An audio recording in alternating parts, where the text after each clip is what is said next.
Assalamualaikum warahmatullahi wabarakatuh. Perkenalkan, nama saya Amanda Salsabila dengan NPM 121-2021-004. Di sini saya akan menjelaskan mengenai standar audit 230 mengenai dokumentasi audit. Ruang lingkup standar audit 230 mengatur tentang tanggung jawab auditor dalam menyusun dokumentasi audit atas laporan keuangan. Peraturan perundang-undangan dapat menetapkan tambahan ketentuan dokumentasi. Ada juga sifat dokumentasi audit. Dokumentasi audit yang memenuhi ketentuan standar audit ini dan ketentuan dokumentasi spesifik lain sebagaimana yang tercantum dalam standar audit lain yang relevan memberikan bukti sebagai basis bagi auditor untuk menarik suatu kesimpulan tentang pencapaian tujuan keseluruhan auditor. Yang B, bukti bahwa audit telah direncanakan dan dilaksanakan berdasarkan standar audit dan peraturan perundang-undangan yang berlaku. Terdapat juga tujuan dokumentasi audit, bertujuan untuk memenuhi tujuan tambahan berikut ini. Yang pertama itu membantu tim perikatan untuk merencanakan dan melaksanakan audit. Yang kedua, membantu anggota tim perikatan yang bertanggung jawab dalam supervisi untuk mengarahkan dan mensupervisi proses audit. Yang ketiga, memungkinkan tim perikatan untuk mempertanggungjawabkan pekerjaan mereka. Yang keempat, menyimpan catatan atas hal-hal signifikan yang berkelanjutan untuk audit di masa yang akan datang. Yang kelima, memungkinkan dilaksanakannya inspeksi eksternal sesuai dengan peraturan perundang-undangan atau ketentuan lain yang berlaku. Terdapat juga tujuan auditor. Tujuan auditor adalah untuk menyusun dokumentasi yang memberikan pertama, catatan yang cukup dan tepat sebagai basis untuk laporan auditor. Yang kedua itu bukti bahwa audit telah direncanakan dan dilaksanakan berdasarkan standar audit dan peraturan perundang-undangan yang berlaku. Terdapat juga definisi untuk tujuan standar audit ini. Istilah berikut memiliki makna. Yang pertama itu dokumentasi audit. Dokumentasi atas prosedur audit yang telah dilaksanakan, bukti audit yang relevan yang diperoleh, dan kesimpulan yang ditarik oleh auditor. Istilah seperti kertas kerja juga kadang-kadang digunakan. Yang kedua, folder audit.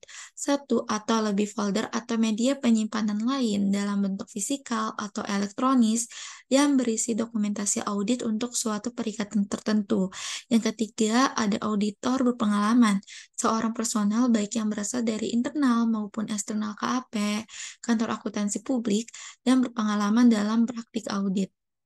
Penyusunan dokumentasi audit secara tepat waktu, auditor harus menyiapkan dokumentasi audit secara tepat waktu. Dokumentasi prosedur audit yang telah dilaksanakan dan bukti audit yang diperoleh. Terdapat bentuk, isi, dan luas dokumentasi audit. Yang pertama itu, auditor harus menyusun dokumentasi audit yang memadai sehingga memungkinkan seorang auditor berpengalaman yang tidak memiliki keterkaitan sebelumnya dengan audit tersebut, seperti sifat, saat, dan luas prosedur audit yang telah dilaksanakan dan kepatuhan terhadap standar audit serta peraturan perundang-undangan yang berlaku. Yang B, hasil prosedur audit yang dilaksanakan dan bukti audit yang diperoleh. Dan C, hal-hal signifikan yang muncul selama proses audit. Kesimpulan-kesimpulan yang ditarik dan pertimbangan profesional signifikan yang dibuat untuk mencapai kesimpulan tersebut. Yang kedua itu dalam mendokumentasikan sifat, saat, dan luas prosedur audit yang dilaksanakan, mencantumkan karakteristik yang diidentifikasi tentang unsur spesifik atau hal-hal tertentu yang telah diuji. B, siapa yang melaksanakan pekerjaan audit tersebut dan tanggal pekerjaan tersebut diselesaikan. Dan C, siapa yang menelaah pekerjaan audit tersebut serta tanggal dan luas penelaahan yang dilaksanakan. Yang ketiga, auditor harus mendokumentasikan diskusi hal-hal signifikan dengan manajemen, pihak yang bertanggung jawab atas tata kelola, dan pihak lain, termasuk sifat hal-hal signifikan tersebut serta kapan dan dengan siapa pembahasan tersebut dilakukan.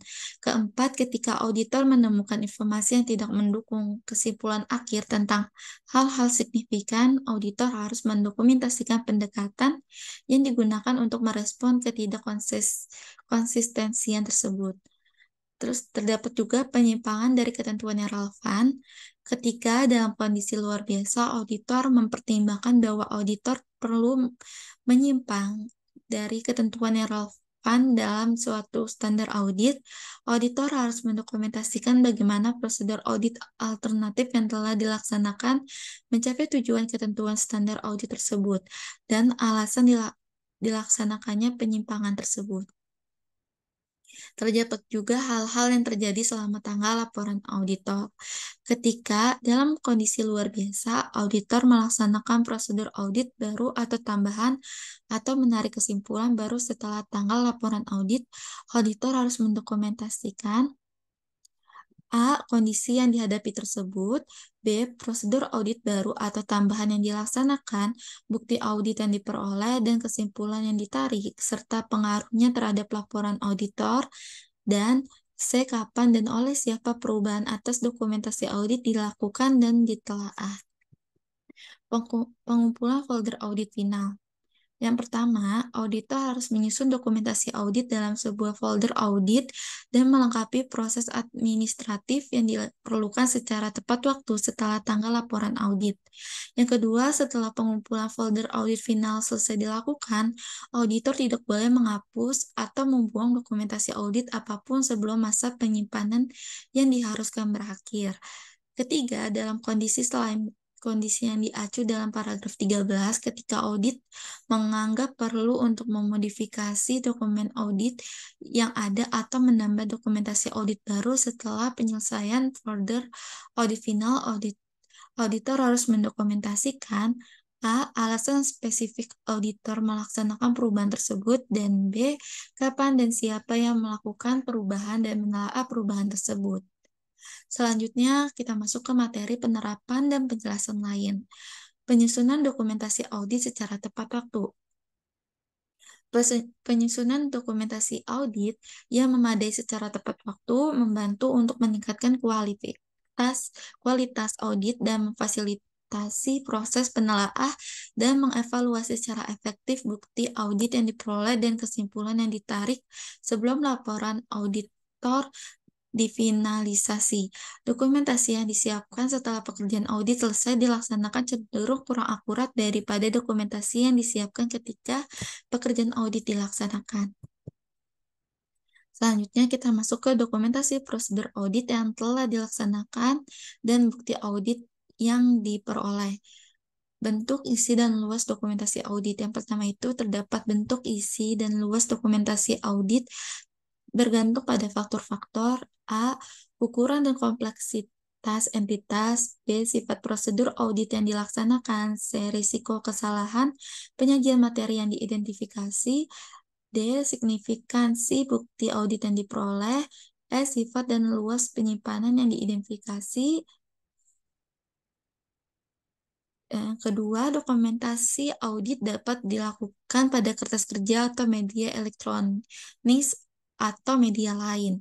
Contoh-contohnya itu seperti pertama, program audit, kedua, analisis, ketiga, memorandum isu, keempat, ikhtisar hal-hal signifikan, terus yang kelima, surat konfirmasi dan surat representasi, ke 6, checklist, ke-7, korespondensi. Ketiga, auditor tidak perlu mencantumkan dalam dokumentasi audit draft kertas kerja dalam laporan keuangan versi sebelum final. Catatan yang berisi pemikiran awal atau pemikiran yang tidak lengkap. Dokumentasi audit sebelum dilakukan, koreksi kesalahan ketik atau kesalahan lainnya, serta duplikasi dokumen. Yang keempat, penjelasan secara lisan oleh auditor bukan merupakan pendukung yang memadai untuk pekerjaan yang dilaksanakan oleh auditor atau kesimpulan yang ditarik oleh auditor, namun dapat digunakan untuk menjelaskan atau mengklarifikasi informasi yang tercantum dalam dokumentasi audit. Terdapat juga dokumentasi kepatuhan terhadap standar audit. Yang pertama, pada prinsipnya kepatuhan terhadap ketentuan standar audit ini akan menghasilkan dokumentasi audit yang cukup dan tepat sesuai dengan kondisinya.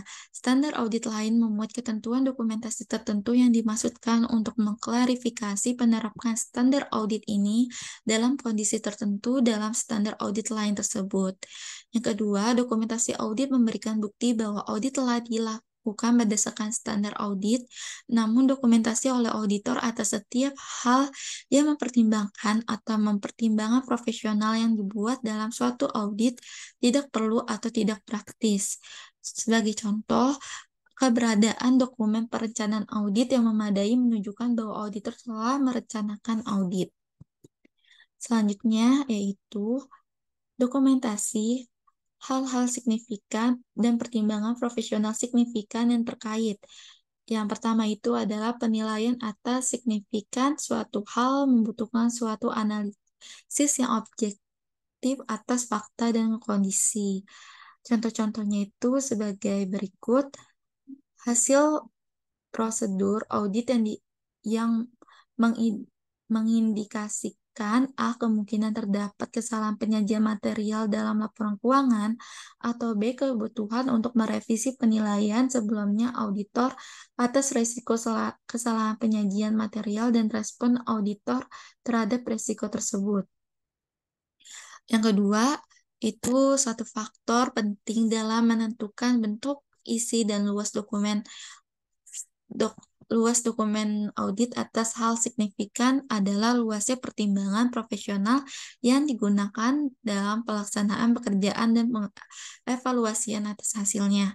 Yang ketiga, auditor dapat mempertimbangkan manfaat untuk menyusun dan menyimpan sebuah ringkasan. Pada umumnya tersebut disebut memorandum penyelesaian. Sebagai bagian dari dokumentasi audit, ringkasan tersebut dapat mempermudah proses penelaah dan inspeksi dokumentasi audit yang efektif dan efisien, khususnya untuk audit yang dengan skala besar dan kompleks. Terdapat juga identifikasi hal atau unsur spesifik yang telah diuji dan identifikasi penyusunan dan penelaah. Yang pertama itu pencatatan atas karakteristik yang diidentifikasi digunakan untuk mencapai beberapa tujuan. Sebagai contoh, pencatatan tersebut memungkinkan tim perikata untuk mempertanggungjawabkan pekerjaannya dan mempermudah investigasi terhadap penyimpanan atau ketidakkonsistensian. Yang kedua, standar audit 220 referensi tahun 2021 mengharuskan auditor untuk menelaah pekerjaan audit yang telah dilaksanakan dengan cara menelaah dokumentasi audit. Ketentuan untuk mendokumentasikan siapa yang menelaah pekerjaan audit tersebut tidak berarti setiap kerja harus mencakup bukti adanya penelaah. Selanjutnya yaitu dokumentasi atas diskusi hal-hal signifikan dengan manajemen, pihak yang bertanggung jawab atas tata kelola, dan pihak lain. Dokumentasi tidak terbatas pada catatan yang disusun oleh auditor, namun dapat juga mencakup catatan yang tepat lainnya seperti risalah dan rapat yang disusun oleh personal entitas dan disetujui oleh auditor. Auditor dapat mendiskusikan hal-hal signifikan dengan pihak lain, mencakup personal lain, entitas, dan pihak eksternal, seperti pihak yang memberikan advies profesional kepada entitas tersebut. Selanjutnya, dokumentasi pendekatan yang digunakan untuk merespon ketidakkonsistensian. Ketentuan untuk mendokumentasikan bagaimana auditor merespon ketidakkonsistensian informasi tidak berarti bahwa auditor perlu menyimpan dokumentasi yang salah atau telah diganti. Selanjutnya, pertimbangan spesifik atas entitas yang lebih kecil.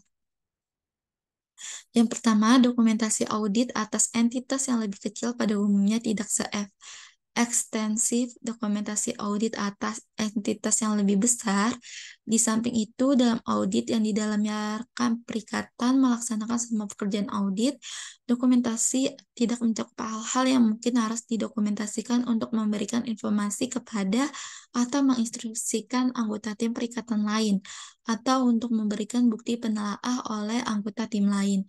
Yang kedua, pada saat penyusunan dokumentasi audit, auditor entitas yang lebih kecil dapat memperoleh manfaat dan efisien dengan mendokumentasikan beberapa aspek audit bersama-sama di dalam satu dokumen dengan referensi silang ke kertas kerja pendukung yang memadai. Selanjutnya, penyimpangan dari ketentuan relevan. Yang pertama itu ketentuan dalam standar audit didesain untuk memungkinkan auditor untuk mencapai tujuan sebagaimana yang ditetapkan dalam standar audit dan dengan demikian tujuan keseluruhan auditor. Yang kedua itu ketentuan dokumentasi hanya berlaku untuk ketentuan yang relevan dengan kondisi yang dihadapi. Selanjutnya, hal-hal yang muncul setelah tanggal laporan audit. Contoh kondisi luar biasa mencakup fakta yang diketahui oleh auditor setelah tanggal laporan audit, namun sesungguhnya telah terjadi pada tanggal laporan audit dan ketika diketahui pada tanggal tersebut dapat menyebabkan perubahan dalam laporan keuangan atau perubahan dalam laporan audit. Pengumpulan folder audit final. Bentuk, isi, dan luas dokumentasi audit. Yang pertama, SPM1 mengharuskan KHP untuk membuat kebijakan dan prosedur sehubung dengan penyelesaian pengumpulan folder audit secara tepat waktu. Batas waktu yang tepat untuk menyelesaikan proses pengumpulan dokumentasi audit final adalah tidak lebih dari 60 hari setelah tanggal laporan auditor. Kedua, penyelesaian pengumpulan folder audit final setelah tanggal laporan auditor adalah proses administratif yang bukan merupakan prosedur audit baru atau pengambilan keputusan baru. Namun demikian, perubahan terhadap dokumentasi audit masih dapat dilakukan selama proses pengumpulan jika perubahan tersebut bersifat administratif. Contohnya itu seperti menghapus atau membuang dokumen yang telah diganti, terus juga menyortir, menggabungkan, dan membuat pengacuan silang, kertas kerja. Ada juga menandatangani checklist penyelesaian yang berhubungan dengan proses pengumpulan dokumentasi tersebut. Lanjut, yang ketiga, SPM1 atau ketentuan lain yang setara menurut KHP untuk menetapkan suatu kebijakan dan prosedur yang mengatur masa penyimpanan dokumen perikatan. Batas waktu penyimpanan pada umumnya tidak boleh kurang dari 5 tahun sejak tanggal yang lebih akhir dari pertama laporan auditor atas laporan keuangan entitas atau kedua laporan auditor atas laporan keuangan konsolidasian entitas dan entitas anak. Yang keempat, contoh suatu kejadian yang di dalamnya auditor perlu mengubah atau menambah dokumentasi audit setelah diselesaikan proses pengumpulan folder adalah ketika auditor perlu mengklarifikasi dokumentasi audit yang telah ada yang disebutkan oleh komentar yang diberikan baik oleh pihak internal maupun eksternal selama proses pemantauan dan inspeksi. Selanjutnya, terdapat juga dokumentasi audit spesifik yang diharuskan dalam standar audit lain. Lampiran ini mengidentifikasikan paragraf-paragraf dalam standar audit lain yang memuat ketentuan dokumen spesifik. Dalam daftar berikut tidak dapat menjadi pengganti atau mempertimbangkan ketentuan dan penerapan terkait materi penjelasan di dalam beberapa standar audit.